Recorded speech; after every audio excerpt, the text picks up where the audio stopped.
DR news मध्ये आपलं सर्वांचं सहर्ष स्वागत. प्रतिनिधी राहुल गुरव आपल्या सोबत सर आहेत, राहुल बळवंत सर. यांच्याबद्दल आपण माहिती सांगण्याच्या अगोदर तुम्हाला खरं सांगतो सातत्यानं की त्यांच्याकडून तुम्ही माहिती ऐका आणि फक्त तुम्हीच आम्हाला सांगा की राहिलंय काय करायचं फक्त. चला तर मग सुरुवात करूया आपण. नाव सांगा सर. नमस्कार सर.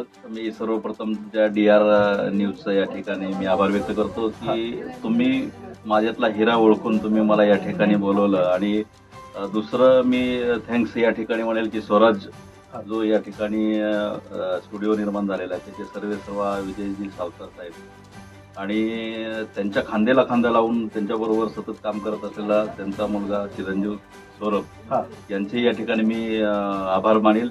त्याचबरोबर आपल्या या ठिकाणी या कार्यक्रमाला उल्लेखनीय एक अष्टपैलू व्यक्तिमत्व लाभले ते म्हणजे शरदजी देशपांडे साहेब, जे न्यायाधीशाचं काम करत असताना देखील त्यांच्यामध्ये विविध गुण आहेत या ठिकाणी मला पाहावयास मिळाले. त्यांचा मी या ठिकाणी मी आभार मानतो आणि त्यांच्याबरोबर आलेले सगळे मान्यवर अधिकारी. या सर्वांचा आभार व्यक्त करून झाल्यानंतर मी छोटीशी माझी ओळख सांगतो की मी राहुल बळवंत, अभिनेता दिग्दर्शक आहे. छोटी मोठी गाणी पण लिहितो, म्युझिक पण करतो. ज्या ठिकाणी संधी मिळेल त्या ठिकाणी अभिनय करतो, ज्या ठिकाणी माझं दिग्दर्शन करायची गरज आहे त्या ठिकाणी दिग्दर्शन करतो.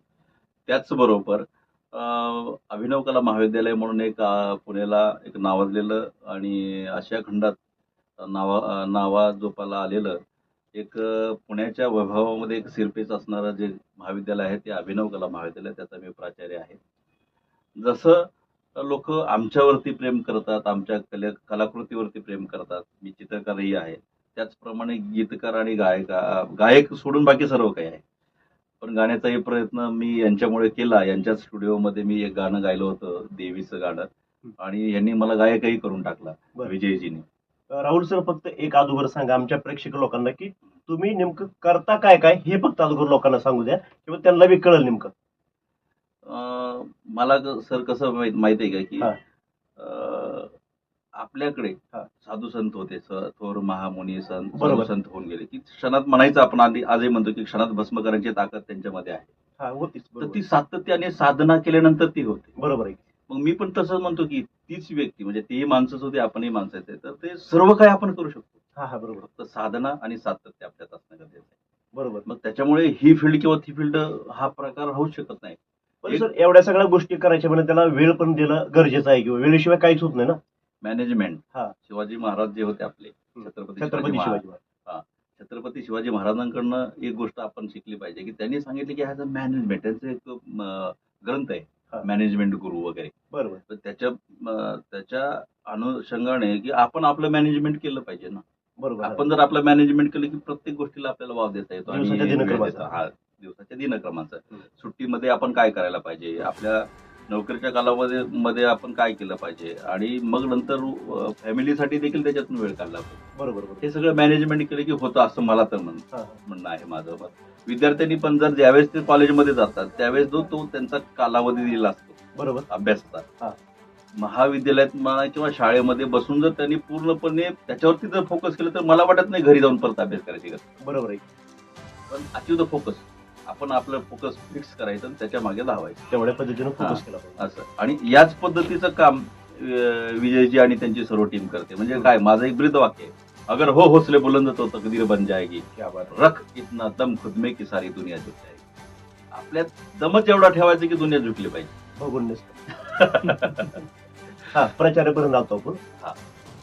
तर मी त्या ठिकाणी प्राचार्य म्हणून काम करतो. थोडंफार छोटं मोठं काय सामाजिक कार्य करता येतं. किती ठिकाणी प्राचार्य म्हणून काम करतो? आता आमचे ब्रँचेस आहेत. एक पाषाणला आहे, पाषाणचं खूप वेगळे. तिथला टायमिंग ही कलर टायमिंग कसा मॅनेज करतो? टायमिंग कसा होतो आता तिकडे? दोडीचा. आता मी जे मेन सिटीमध्ये म्हणजे टिळक रोडला जे करतो त्या ठिकाणचा सकाळचा टायमिंग असतो. सकाळीच मी त्या ठिकाणी असतो. सकाळी 7 ते 1 बॅच असते बरोबर, आणि 1 ते 7 दुसरी बॅच असते, म्हणजे ग्रँट आणि नॉन ग्रँट. आणि त्याच्या सब टायटल म्हणजे टिळक रोड आहे, तिथेच लक्ष्मी रोड आहे बाजूला, तर तिथेच पुरंदरे क्लासेस आहेत. तिकडे त्याच्यातले जे काय फर्स्ट म्हणजे ज्याला आपण म्हणतो फाउंडेशन, नंतर ATD वगैरे म्हणजे आर्टिकल डिप्लोमा वगैरे, तर त्याच्याही तिथे ब्रँचेस. तर मी इकडे येऊन ऑफिसमध्ये सुरुवात करतो. ते करत करत मग तिथून तिकडे एक राऊंड करतो, इकडे एक राऊंड करतो, आणि माझ्या त्या वेळेमधली जी काही कामं आहेत ती सगळी संपवतो. ऐका, दोन्ही संस्था ह्यांच्याच आहेत त्या. तिकडचा वेळ वेगळा आहे, इकडचा वेळ वेगळा आहे. हे झालं प्राचार्याचं. पुढे सर. आणि प्राचार्याचं म्हणजे त्या ब्रँचेस आहेत हा, काय आहेत, एका उपशाखा. संस्थेच्या म्हणजे.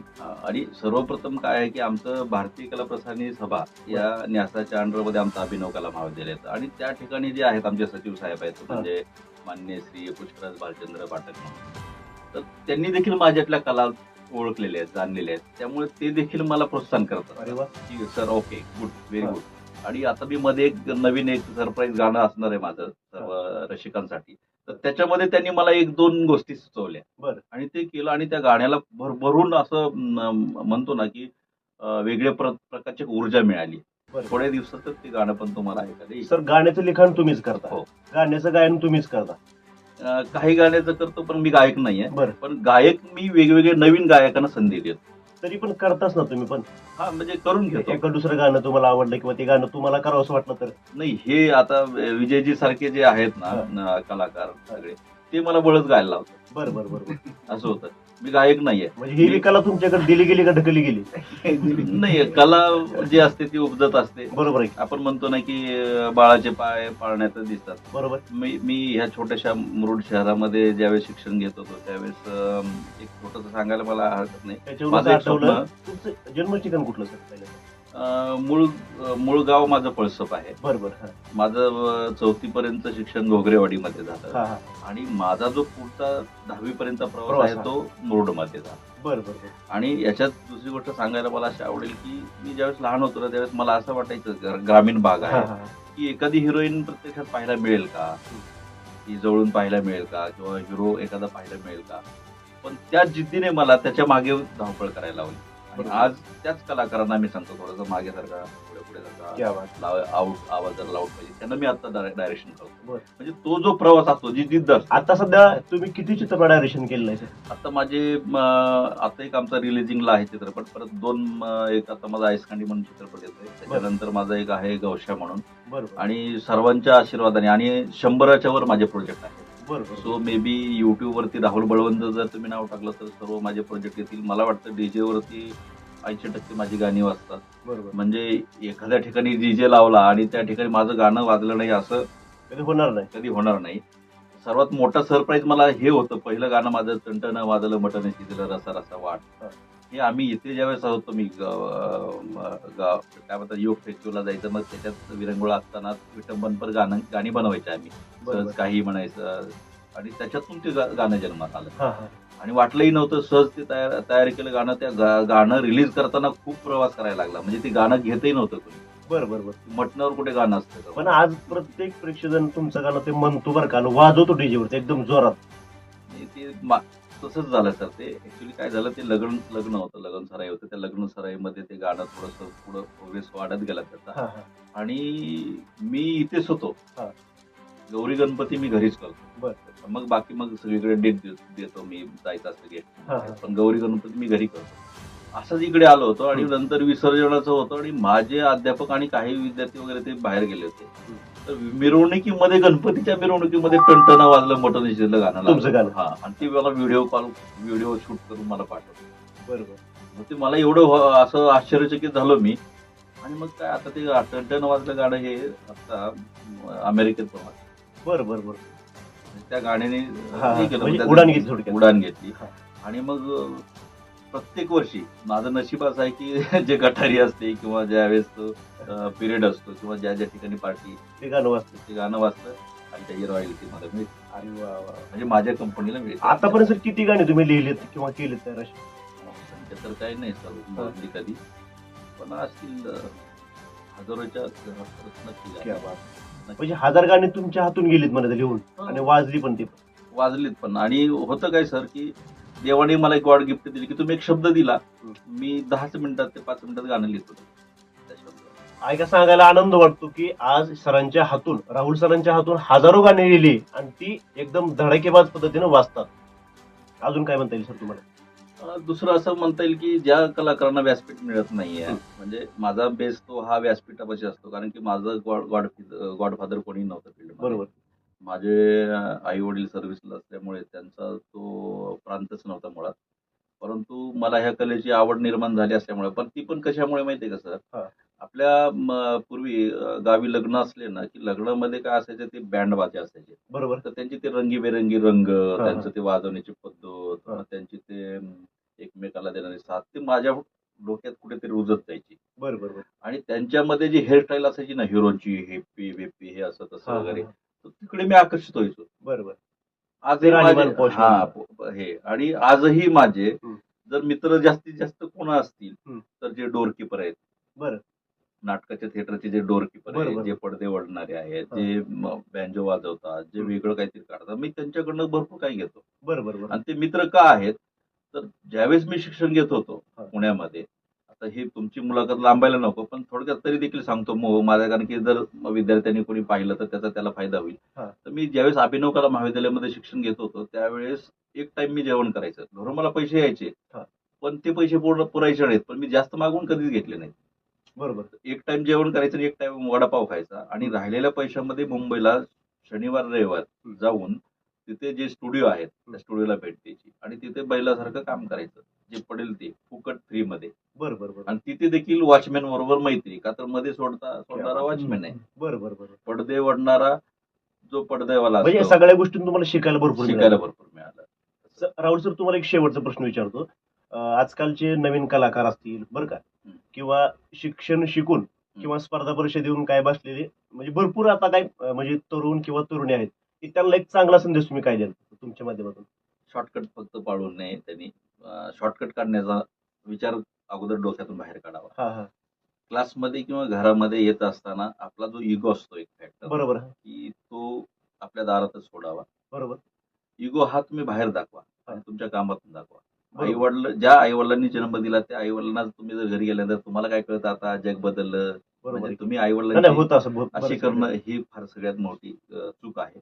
दुसरी गोष्ट, शॉर्टकट करून पटकन प्रसिद्धी मिळवायची आहे ना. आज मी तुम्हाला हेही सांगतो दुसरी गोष्ट, की आज माझे जे असिस्टंट आहेत, बरोबर.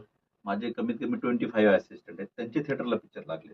बरोबर. पण मी माझा चित्रपट आणखी मोठ्या लेवलचा, हा. बाकी जे असतील बरोबर, हा. पण मोठ्या लेवलचा इंडिव्हिज्युअल आणखीन लावलेला नाही. का तर मला चातक पक्षी बनायला आवडतं.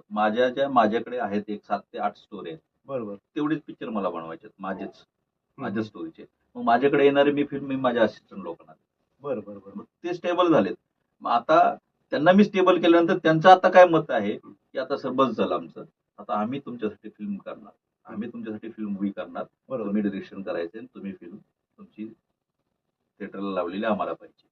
जेव्हा मी त्यांना तयार केलं तेव्हा बरोबर. त्यांनी मला तयार केलं. हा, हा, हा. बरोबर. तुमची आता तुम्ही जिद्द सोडा, हम्म. पण आता प्रोजेक्ट करा. बरोबर आहे, म्हणजे कामाला लागला. कामाला लावलं तर ते त्यांनी पण सातत्य ठेवलं. तसंच आजकालच्या सगळ्या यंग जनरेशनला माझी विनंती आहे की त्यांनी सातत्य ठेवलं पाहिजे, शॉर्टकट कधीही बघू नये, व्यसनापासून दूर राहायला पाहिजे, बरोबर. तब्येतीची काळजी घेतली पाहिजे. कारण आमच्याकडे आता मध्ये रक्तदान शिबिर केलं तर एकाचंही हिमोग्लोबिन चेक करतात ना, काही ते हा, हा, हा. ब्लड देण्यासाठी. हा, हा. संबंध महाविद्यालयातून खूप मोजकी म्हणजे 200 मुलं फक्त त्याच्यामध्ये सिलेक्ट झाले असतील ब्लड देण्यासाठी. बरोबर. थोडक्यात व्यसनाचं प्रमाण आहे म्हणजे. व्यसनाचं नाही, अवेळी जेवण, व्यसनाचं प्रमाण कमी जास्त असतं. हा, हा. व्यसनामुळे ह्या गोष्टी होतात असं नाही. बरोबर आहे. त्याच्यापासून तर सर्व विद्यार्थ्यांनी म्हणा किंवा सर्व यंग फेडरेशननी लांब राहायलाच पाहिजे. परंतु काय होतं की जेवण नाही वेळेवर करायचं, स्नॅक्स जंक फूड खाणे, बरोबर. आणि सारखा राग, चिडचिड, नाही एखादी गोष्ट मिळाली की मला ती मिळालीच पाहिजे, बरोबर. यासाठी त्यांचा चालत असलेला आटापिटा, आई वडिलांचा रिस्पेक्ट कमी होत जातो त्याच्या. बरोबर. त्या सगळ्या गोष्टी आहेत त्याच्यामध्ये, तर त्या सगळ्या कराव्या असं मला वाटतं. आणि परत मी माझ्याकडनं एखादी गोष्ट स्किप होईल.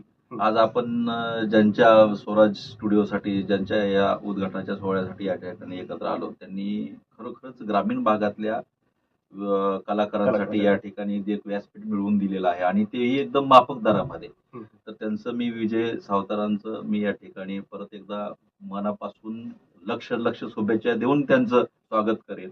कारण याच ठिकाणी, याच गावामध्ये मी पहिला अल्बम केला होता सर 8वी ते 9वीला असताना. बरोबर. आणि तो कसा केला होता की आमच्या इकडचं जे समाज मंदिर आहे त्या समाज मंदिरामध्ये असे वाद्य बसवले सगळे. बरं. आणि त्यांना तू असं वाजव, त्यावेळी 8वी 9वीला बरोबर, तू असं वाजव, तू तसं वाजव, तू तसं वाजव करून मी गाण्याचा अल्बम केला पहिला. आणि सद्गुरूंची अमृतवाणी त्याचं नाव होतं. आणि सद्गुरू श्री काशीनाथ महाराजांवरती तो अल्बम होता. त्यांच्या आशीर्वादाने मी माझा प्रवास सुरू केला. आज बऱ्याच पैकी म्हणजे ज्याला आपण म्हणतो की हा दिग्गज कलाकार आहे, तो कलाकार आहे, असा आहे तसा आहे, मला सर्वजण ओळखतात. तर या होत्या राहुल सरांच्या त्यांच्या कामाबद्दल आणि ते जे करतात त्यांच्या प्रतिक्रिया. प्रतिनिधी राहुल गुरव, DR न्यूज. आपल्या भागातील बातम्यांसाठी संपर्क राहुल गुरव 9689 3225 03. चला तर मग आजच संपर्क साधा आपल्या भागातील बातम्यांसाठी.